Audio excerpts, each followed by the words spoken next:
At ang rami kong tinanggal na listahan dahil maraming kalokohan. Sa totoo lang, nung panahon before my time, sa importation ng isda. And ayoko nang sabihin kasi meron din isang congressman na humingi sa akin ng maraming allocation at hindi ko pinagbigyan ng isda. At ang pangalan nun saldi ko. Alright. But very clear, no?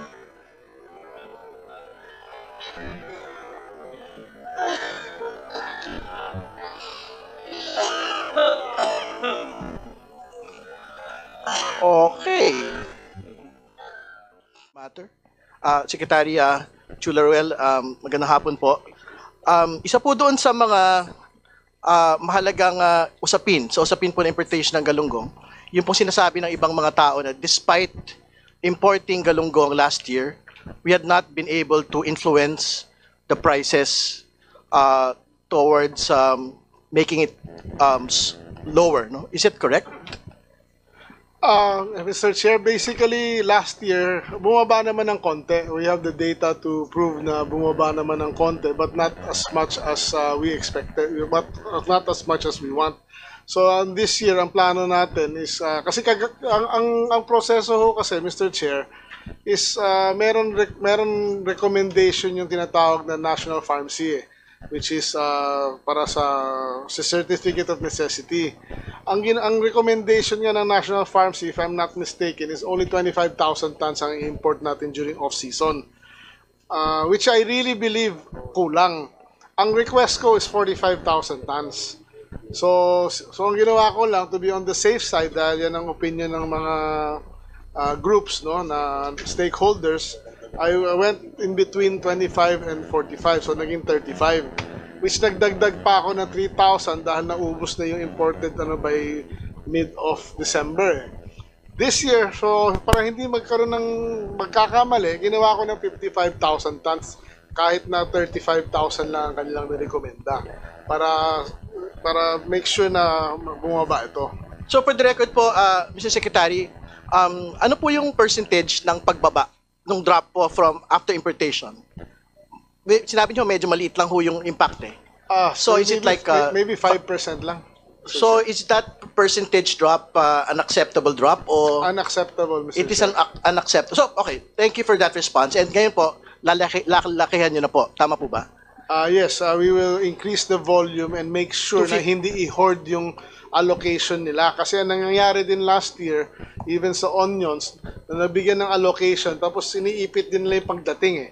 So ngayon, minomodify natin lahat na pag nagbigay ng allocation, mayroon tinatawag na must arrive date. Okay. Para lang buwan-buwan yung deficit ay mapuno or mas mahigit pa para bumaba. So ngayon po pag-usapan natin, Mr. Secretary, paano po ba yung proseso of getting the allocations for importers? Paano po nade-determine which importer will get this?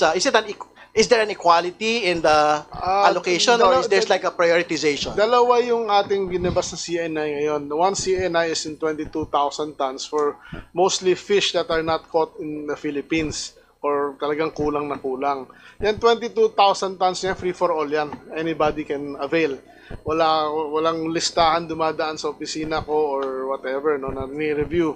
Whoever applies, binibigyan lang ng parang 3 containers per application. Pag na-consume mo, tsaka ka mauling kumuha ulit.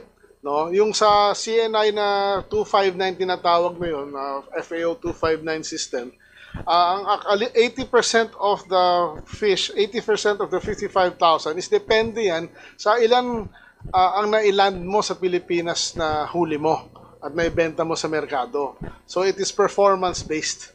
So yung 20% yan will be divided among the fish brokers or fish traders association. Okay, so equally. All right. So pag-usapan ho natin ngayon yung importation for September 2024 ng galunggong. Last year? Sorry. September 2024, yes. Meron pong listahan yan, di ba? Ng mga importers. Tama po ba? Oh, yes. Can you state for the record, sino po yung mga pinakamalalaking mga importers nito pong Galunggong importation? I don't have the data with me right We'd like now. to get the list, actually, Yeah, of the firms. We'll give you the list, Mr. Chair. So I can read it actually because I probably might have that list and you can basically just confirm it for me. Yeah, sure. All right. Mr. Chair. Sige po. I think from the records that I have, the top importer for galunggong of September 2024. But is it correct that there was an importation for galunggong around September? Last year, no. From what I understand, it's October. Oh, yun po. Or Pero to arrive November. yes. So do you have the list po of the firms ba? Yeah, Sino po? we should have the list, of course. Yeah, I mean, can you actually provide the list na lang po? Para it doesn't I have can to- provide tomorrow. I mean, but can you not give it now? I'm not sure if we have it. Sino po ba nagmamanage po niyan, Bureau BIFAR? of Fisheries, sir. Sige, is BIFAR ready with that list? Of the top importers for that We will galunggong provide because importation? it's a long list. Yeah, but can you just confirm na lang po if this is the list of the firms is correct? Yeah. Sige po. Sige. Top of mind, yes. Sige. D. Davao Fishport Business Association. Is that correct? Is that part of that list? Hindi ko alam. Yung mga association, hindi ko Association. All right. pala ho. Rel and Ren Fishing Corporation. Yes. Yes, I think Taga-Jensen andyan na yan. fishing company yan, if I recall. RBL Fishing Corporation. Yeah, Navotas-based Yeah. fishing company, yes. Newport Fishing Corporation. Yes, that's Navotas-based.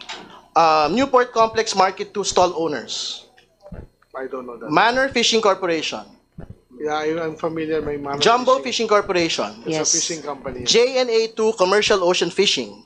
Ayan, di ako sigurado. Irma Fishing and Trading Incorporated. Yan ang biggest galunggong fishing company, yes. Biggest galunggong, Irma. Yes. Fortune Star Marine Resources Inc. Hindi ko alam yun. Sir. I don't get the, ano po, some fishing, okay, Trans-Pacific Journey Fishing Corporation. Yes, that's a fishing company. So my question is, particularly you mentioned that Irma Fishing is the biggest galunggong importer, supposedly. Galunggong, no, fishing company. Galunggong Fishing Company. Yeah.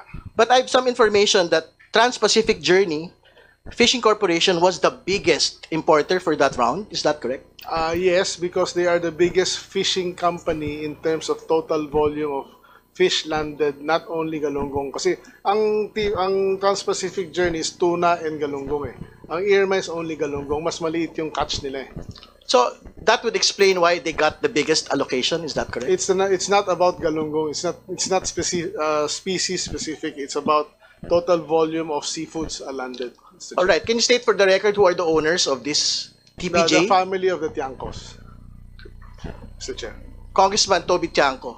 Their family kasi ang kumpanya na yan was owned by their parents. Do you not find any conflict of interest, Mr. Secretary, that the Tiangcos are importing the largest fishing agalunggong for this round? Well, if you want me to really comment on that, I think they deserve what they are getting because they are the pinakamalaki nila land talaga eh. This is very scientific and everything, so wala akong nakikitang issue. Well, I'm stating it for the record because Congressman Tiangco is actually a member of the Aquaculture and Fisheries Committee in the last Congress. Hindi ba? I So really don't you did not make conflicts of interest checks relating to this. Sa akin, I've been working with the industry for so long. Yung kumpanya nila is, their family has been in fishing for more than 60 years. So, it is performance-based, Mr. Chair. So, technically, kung sino pinakamaraming land, recorded ng PFDA yan, nagbabawal ng buwis yan, so they should get the biggest allocation. But in the several rounds that you had made importations for galunggong, is it correct to say that this is only the first time that they were like the top importer? No. Or were they always the top importer? Well, during the time of President Duterte, I would have to say na marami doon sa listahan, kaya hindi sila naging Navotas na overcome ng iba dahil marami akong nakitang problema sa mga landed reports ng that administrations before nung panahon na yon. Just give you an example. Ang inaalaw lang namin ngayon is lahat ng inunload na actual figure na inunload sa PFDA, fishery ports. Nung previous bago ako pumasok, they were allowing unloading in private ports na kung sino lang maglista-lista. At ang rami kong tinanggal na listahan dahil maraming kalokohan sa totoo lang, nung panahon before my time sa importation ng isda. And ayoko nang sabihin kasi meron din isang congressman na humingi sa akin ng maraming allocation at hindi ko pinagbigyan ng isda. At ang pangalan nun, Saldico. All right. But very clear, no? Okay. So pag-usapan ho natin, how many times have yung pong TPJ had actually been able to import, that they were the top importers? I don't have the figures, Mr. Chair, but palagi sila nasa top kasi they have the biggest, one of the biggest volumes, Mr. Chair. All right. Sige po, you mentioned Congressman Zaldico, so do you have more information about that? Well, I only have personal knowledge on the 3 companies he wanted me to give allocation kahit na may formula na kami. And hindi ako pumayag magbigay ng kahit isang container sa kanya sa 3 nominated companies niya. At ang isang kumpanya doon, pangalan pa, ZC Victory Fishing Corporation. Can you state all the other companies that you're mentioning? I don't remember as of the moment kasi biglaan itong mga natin. So ano po yung gusto niyo pong banggitin about that? Do you feel that there is a conflict of interest there? Hindi naman. Ang sinasabi ko lang, we were being forced at that time to give him 3,000 containers of fish, which I did not agree. Well, very important that you mentioned being forced, no? What do you mean by being forced, actually? Well, pinipilit na kami mag-issue ng import permit while we already have a formula, no? Which ito nga yung formula na lumabas, and it is very clear na fair to sa scientifically, the data speaks for itself. At kaya kong tindigan to. But you have did you actually issue it or no? Did you issue po the request? No. All right. No. Okay, thank you.